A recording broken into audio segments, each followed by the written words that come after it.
Out of 733 million people who don't have access to electricity, 80% are from the continent, African continent. And that's why everybody was talking about 600 million. That's the current situation. So what we are talking about is just electricity, but we need energy if we have to grow industries.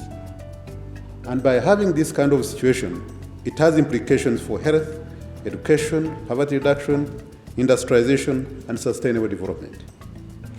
And that's why it was very important for some people to mention that we need not only the country approach, but also the regional approach.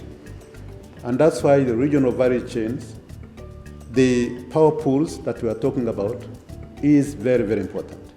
The power pools whereby any country that has excess can be able to sell to their neighbors.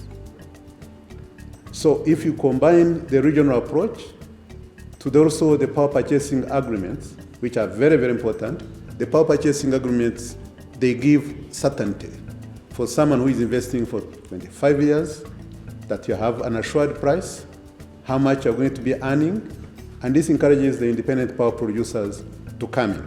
Given that we have the Africa Continental Free Trade Area, one of the important investments that is required is for infrastructure and industries. And for the industries, they will need energy, too much of the energy. And this is the trend, this is the projection. Look at how much is going to be needed, of course, in terms of investment, 179 billion between 2024 and 2030, and 452 billion that is required between 2030 and 2040. If you look at the sources of supply, you'll find that in terms of uranium fuel supply market, definitely for us, we have at least South Africa, we have Niger, 4.1%, and then we have Namibia, 11.4%. But on the other hand, of course, here Kazakhstan is leading in terms of the supply, 43% of all the supply from Kazakhstan.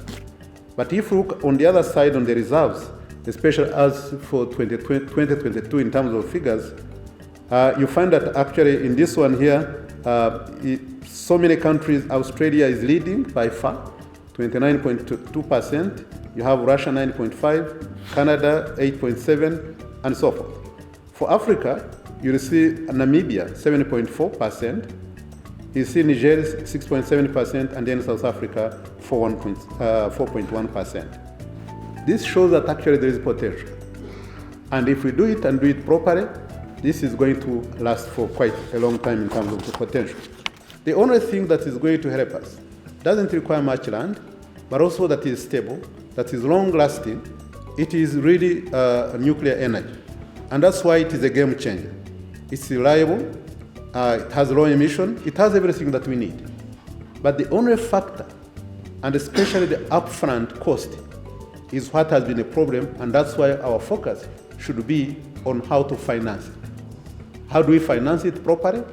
If we solve that problem, then the rest, it will solve our problem as far as low energy, low emission is concerned. But this will require innovation, it will require collaboration, and it requires partnerships. And I think we should emphasize on that, because you cannot, doing it alone will be more costly, but once you have different collaborations, partnerships, and innovation, I think it's going to be quite easy.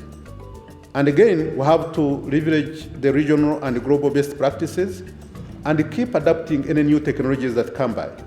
And that's why this is going to be really very useful in terms of helping the implementation of the CFTA, especially as we develop so many industries that require a lot of energy.